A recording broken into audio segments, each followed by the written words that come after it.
한국은 독침 전략이라는 국방 정책을 쓰고 있기로 유명합니다. 이것은 우리를 공격할 생각 같은 건 하지 마라.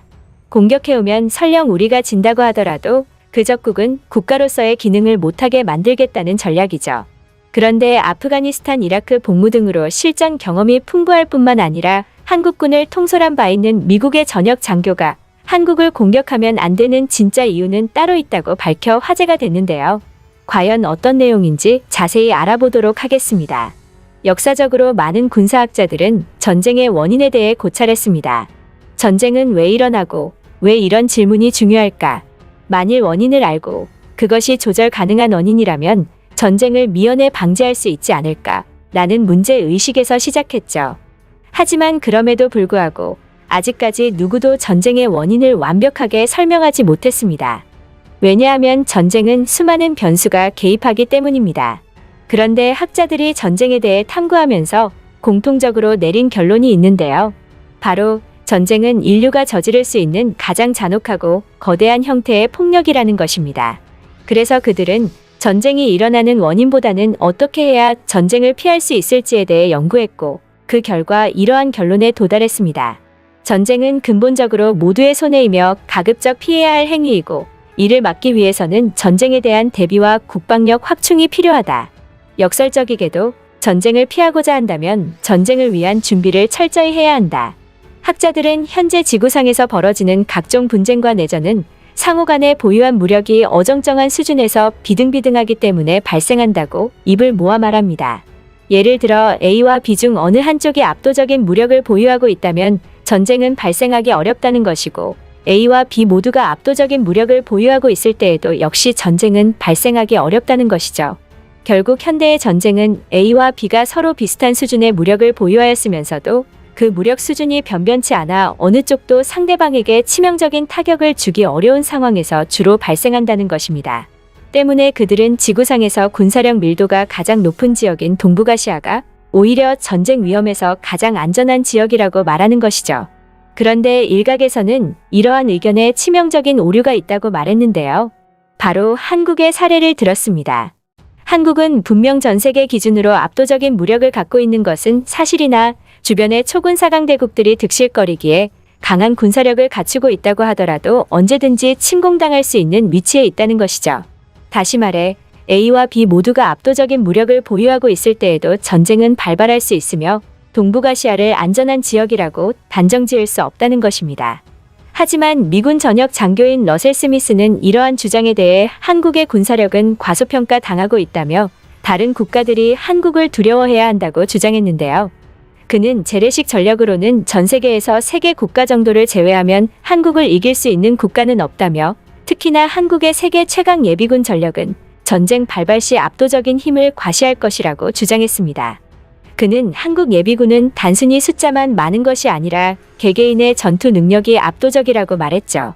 특히 유수의 미국 군사기관이나 언론에서 한국 예비군에 대해 극찬하고 있는 내용을 인용하여 한국은 전쟁 발발 시 길거리로 나가서 지나가는 20세 이상부터 60세 이하 남자를 아무나 붙잡아도 열의 9은 이동 사격이나 전술 사격은 못 되어도 군용 소총을 조작 정비하고 조준 사격할 줄 아는 능력을 겸비하고 있는 나라라며 모집된 예비역 중 대부분이 기본적으로 명령 체계를 이해하며 이에 따라 사격, 수류탄, 투척, 각계 전투 진지 구축 등을 조건만 된다면 바로 수행할 수 있다고 전했습니다.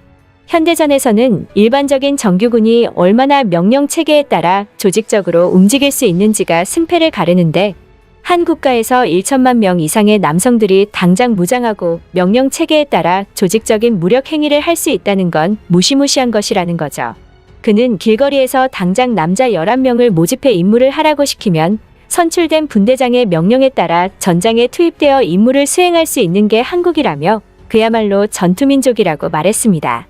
실제로 한국에서는 당장 번화가에 나가서 조금의 시간만 투자해도 소총수, 의무병, 통신병, 전차병, 포병 등의 각종 병과 출신의 부사관과 고급 부사관 중위 및 대위 출신의 위관, 못해도 한두 명의 영관급 장교, 심지어 운이 좋다면 장성급 출신 전역자를 찾을 수 있을 것이라는 소리가 나올 정도이죠. 심지어 이 같은 점이 비단 육군뿐 아니라 해군, 해병과 공군도 이에 해당한다는 점이고 해외 네티즌들이 한국에서는 유사시의 함정 승선자 및 비번 중인 민항기 조종사라면 바로 함정, 전투기, 헬기, 수송선 등의 파일럿으로 차출될 수도 있다는 사실에 놀라움을 금치 못했습니다. 이것은 한국 예비군들은 현역 생활을 통해 자신들의 주특기 임무를 수행할 수 있는 능력이 출중한 나머지 단순히 소총만 들고 싸울 수 있는 게 아니라 국군의 모든 전력을 실용적으로 운용할 수 있는 능력이 있다는 것을 의미하기 때문입니다. 즉, 한국 예비군은 전쟁 발발 시 단순히 화기와 탄약을 보급받아 시가전에 나설 수 있는 것과 동시에 국가의 군대 자산을 이용한 수준 높은 임무 수행이 가능하다는 것이죠. 이는 한국의 예비군들의 전투기량이 엽기적이라는 것을 설명해주고, 그 유명한 베트남 전쟁에서 한국인 파병부대가 통상 미 정규군보다 평균적으로 우수한 활약을 펼친 사례에서 입증되듯 한국인들이 타고난 전투 민족이라는 것을 입증해주는 것입니다. 그는 한국 예비군을 보면서 왜 이렇게 그들은 전투기량이 특출날까에 대해서도 연구해봤다고 하는데요. 사회규범이라는 결론을 내렸다고 합니다. 군대라는 곳은 일반 사회보다 더 억압적이에 사회규범에 잘 따르는 일반인들이 군인으로서도 더 훌륭한 경우가 많은데 한국인들은 딱 그에 해당한다는 것이죠. 전문가들의 말대로 동아시아는 세계 최악의 화약고입니다. 다른 지역들과 달리 전 세계적인 강국들이 포진되어 있으며 그 각 국가가 신냉전의 각 진영의 대표주자라고 봐도 될 정도로 신냉전 속에서 첨예하게 대립하고 있죠. 게다가 여기서 전쟁이 터지는 순간 수많은 사람들이 죽는 것은 물론 세계적인 경제에 영향을 주기 때문에 세계의 지정학자들이 다른 곳들은 그냥 화약고 취급하는데 반해 여기는 세계의 원자로라고 부를 정도로 가장 위험한 곳으로 꼽힙니다. 특히 한반도나 대만 해협에서 전쟁이 발생할 경우 제3차 세계대전이 될 가능성이 매우 높죠.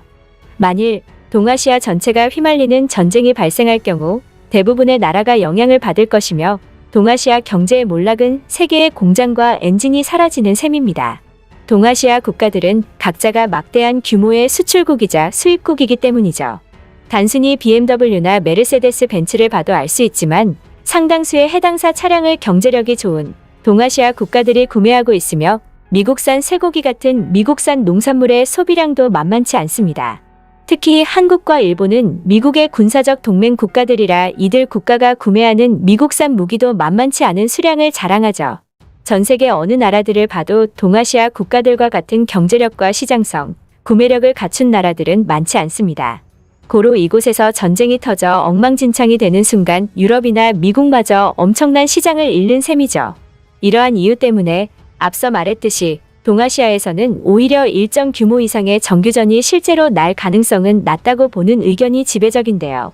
한반도에서 대치하는 세력들은 북한 정도를 제외하면 세계 군사력 10위권 안에 꼭 들어가는 군사강국들이고 제2차 세계대전 뒤로 지금까지 대리전이나 소규모 부대의 조우전 또는 국지전 정도는 있었어도 이 강력한 군대들이 직접 본격적으로 힘을 겨루는 대규모 정규전은 다행히도 일어나지 않았죠.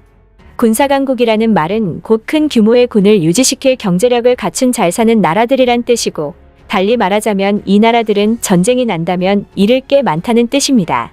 잘 나가는 나라일수록 돈과 시간이 갈려들어가는 전쟁을 멀리하고 안정과 평화를 추구하는 것은 당연한 이치인 것입니다. 하지만 한반도와 주변국 모두 이해관계가 너무 복잡하게 얽혀있기에 섣불리 안전할 것이라고 단정지을 수는 없으며 지금까지의 인류 역사가 증명하듯 전쟁은 절대로 예측할 수 없습니다. 국가 간의 역학 구조상 이곳에서 발생하는 전면전에는 미국과 중국, 러시아의 군사 개입 확률이 높고 이 국가들 간의 전쟁이 일어난다면 한반도가 직접적 요인이 될 가능성 또한 매우 크죠. 그렇기에 세계의 평화를 위해서라도 한국은 더 강력한 군사 강국으로 나아가야 할 것이며 모두가 두려워하는 최강의 예비군 전력이 유지되길 바랍니다.